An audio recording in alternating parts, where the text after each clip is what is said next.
अभी एक आदमी टाइटेनिक को घूमने गए थे, उनका भी पता नहीं चल रहा है। अब पूरा फैमिली के साथ गया था, अरबपति था वो। जहाज का एक प्रोटोकॉल है कि अगर कोई जहाज डूब रहा होता है तो समझिए ध्यान से। इसी साउथहैम्पटन बंदरगाह से 10 अप्रैल 1912 को 10 अप्रैल 1912 को टाइटेनिक जहाज निकली थी।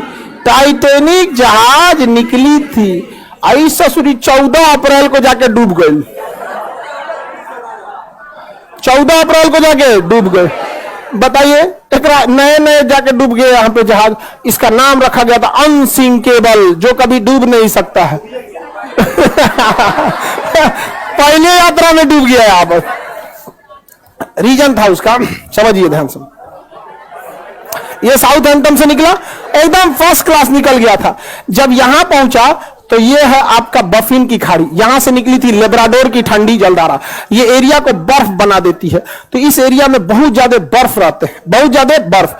इसे यहां के कैप्टन थे टाइटेनिक के, विलियम मडोक। इन्हें वार्निंग दिया गया था कि बर्फ बहुत ज्यादा है, संभल के चलिएगा। तो जिसने वार्निंग दिया था ना, उनसे इनका स्टूडेंट लाइफ में थोड़ा सा नहीं होता है, तो ईगो अनसिंकेबल धाए दे लेके चल दिए। मौसम धुंधला था, उस समय रडार नहीं हुआ करते थे। रडार न होने की वजह से विजुअल अप्रोच करना पड़ता था, दूरबीन से देखना पड़ता था कहीं बर्फ तो नहीं है।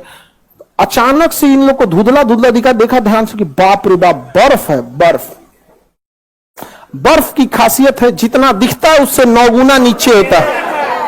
बर्फ का दिखने वाला भाग 1/10 और अंदर रहता है 9/10, यानी 10 भाग में 1 भाग दिखता है और 10 भाग में 9 भाग अंदर है। अब इनको ससुरा 3 मंजिला इतना बर्फ का चट्टान दिखा, तो 27 मंजिला नीचे होगा। और इस ससुरा तूने अभी वार्निंग दे रहा है कि टर्न मारो, टर्न टर्न मारो। टर्न मारते मारते मारते कितना इतना बड़ा आते इतना स्पीड में था कि टर्न मारा। और जब वो वार्निंग दिया तो कुछ देर बाद वहां सुना सब इंजन के पास शांति से घूम रहा था। अनसिंकेबल है हम यहाँ पे जाके लड़ा, अब पेंदिए फाड़ दिया उसका, पेंदी फाड़ दिया उसका। टाइटेनिक में हो गया सुराख। टाइटेनिक जहाज इतना जल्दी नहीं डूबेगी। कोई पानी वाली जहाज डूबने में कम से कम 7-8 घंटा लगाती है। एगो कटोरा तो नहीं डुबा के देखिए ना टब में, भागेगा इधर उधर। एगो पानी बोतल, एगो 5 लीटर का गैलन खोल दीजिएगा, उसको डुबाइएगा, देखिए जल्दी नहीं डूबेगा। एक आध मिनट तो भी ले लेगा।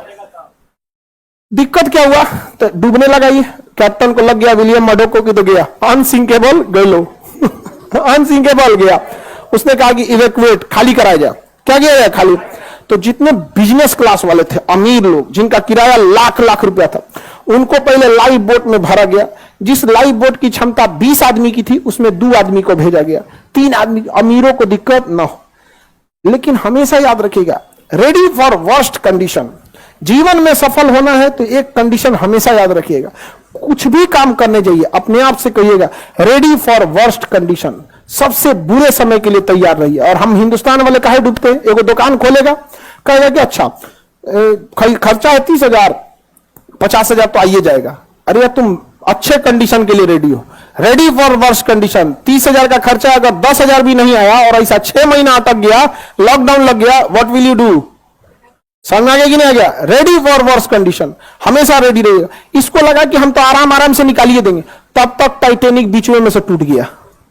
अब तो डूबने की रफ्तार बढ़ गई, अब हो गया अफरा तफरी। अब बोट हो गई कम। शुरुआत में जिसकी बोट की कैपेसिटी थी 20 आदमी की, उसमें भेजा 5 आदमी, 2 आदमी। बाद में वो 20 आदमी वाले पे उतार दिया 50 आदमी, वो डूब गया। अब इतना तेजी से टाइटेनिक डूबने लगा कि लोग लाइफ जैकेट पहन के कूद गए, उसमें भी कोई दिक्कत नहीं होता। बर्फ था, -2 डिग्री टेम्परेचर था, टेम्परेचर ठंडी से मर गया सब। ऐसे पानी में कूद जाते लाइफ जैकेट पहन के तो कोई दिक्कत नहीं था। बड़ी मछलियां ऊपर नहीं आती हैं, बड़ी मछली नीचे अपना ताम झाम करते रहते हैं। वो बड़ी मछली ऊपर काहे आने वाली है? ऊपर ज्यादा कूदती है, डॉल्फिन, वेल मछली। तो वेल मछली हम लोग को खाइए नहीं पाएगी, उसका मुंह इतना बड़ा नहीं होता, घोटने वाला मुंह छोटा होता है, ऐसे मुंह बड़ा होता है। जैसे इतना लोग हैं, लोग ना इस लाइन के एक बार में खा जाएगी वो, लेकिन घोट नहीं पाएगी, इतना बड़का मुंह खोलती है घोट। अब हम ही लोग हैं, हाथ ना मुंह में भर लेते हैं, क्या हड़ाक दे घोट पाते हैं? भरने का तो भर लिया, नहीं देखते कभी कभी पानी पूरी वाला 3 को घुसा देता मुंह में से। आदमी घूम जाता है, गुस्सा आराम से गिरा दूंगा, नहीं समझ रहा है? तो आधा आदमी ठंडा मार दिया, तो कुछ ही आदमी को बचाया जा सका, जबकि सबको बचाया जा सकता था। डूब गया अनसिंकेबल। जहाज का एक प्रोटोकॉल है कि अगर कोई जहाज डूब रहा होता है तो रॉकेट फ्लेयर छोड़ता है, रॉकेट छोड़ता है, मतलब वो सिग्नल है, रात में सिग्नल है, दिन में तो हॉर्न मारता है, और रात में सिग्नल। बगल से एक ब्राजील का जहाज गुजर रहा था, लगभग 80 से 100 किलोमीटर की दूरी पे था, गुजर रहा है। उसको लगा कि लोग पार्टी मना रहे हैं, रॉकेट छोड़ के पार्टी मना रहे हैं, छोड़ के चल दिया वहां पे। टाइटैनिक की कहानी खत्म। अभी एक आदमी टाइटैनिक को घूमने गए थे कि देखे कहां डूबल है, उनका भी पता नहीं चल रहा। अब पूरा फैमिली के साथ गया था, और अरबपति था वो। छोट मोट का तो छोट मोट आदमी घूमने के नाम पे ननिहाल चल जाता, नहीं जाने और कौन चीज आएगा वहां। अरबपति तो गए थे टाइटैनिक देखे, जा टाइटैनिक देखने, बहुत खतरनाक है यहाँ पे टाइटैनिक जहाज, एक से एक रहता, कई जहाज गई। इसी में कोस्टा कॉन्कॉर्डिया एक जहाज था जो यहां पे था इंग्लैंड के पास, वो भी डूब गया। कोस्टा कॉन्कॉर्डिया, कोस्टा कॉन्कॉर्डिया बहुत बड़ा जहाज था, टाइटैनिक से भी बड़ा। अब उसमें जो डांसर थी ना, डांसर नचनिया, तो जो उसमें डांस कर रही थी, कैप्टन को पसंद आ गई। बस कैप्टन क्या किया ना, उस रास्ते में मोड़ लिया जहां पे गहराई कम थी। आई करी कि इधर चलिए ना, यहां तो अच्छा पहाड़ दिख रहा है, कितना बीच समुद्रों में कुछ दिखबे नहीं करता है, और उब जाइएगा। हवाई जहाज में हाइट पे जाने का उब जाए, कुछ नहीं दिख रहा है, इधर भी नीला, उधर उधर, नीचे कुछ दिखबे नहीं करेगा, बादल आ चुका रहेगा, उब जाएगा। अरे यार क्या लेके चला है, अब उतार दो। शुरुआत में ठीक लगता है कि दिखता है, अरे घर, स्टेडियम, अरे बाप रे बाप, कटोरा कौन चीज है, तो फुटबॉल का मैदान है, समझ में आ गया कि नहीं आ गया? अब यही से समझ में आता है, ज्यादा उड़ जाएगा कुछ दिखबे नहीं करेगा। अब पानी वाली जहाज में भी किनारे रहिएगा, दिखेगा अरे मुंबई शहर, वो कौन सा है, और मुंबई वो पूना दिख रहा है क्या, ऐसे। अब बीचों में घुस जाएंगे तो कुछ नहीं, ऊपर आसमान, नीचे पानी, चारों ओर वही, कुछ पता नहीं चले। तो उस नचनिया के थोड़ा मोड़ लो मोड़ लो मोड़ लो, तो साइड में ले गया, साइड में गहराई कम होता, ले आके पेदिया लड़ा दिया, अब पेदिया फट गया, जहाज हो गई, पलट गई। सारे लोग, इतना करोड़ों का लॉस हुआ जिसका कोई हद नहीं। कप्तान को हो गया जेल। कप्तान को क्या हो गया? इसलिए इससे क्या सीखे आप?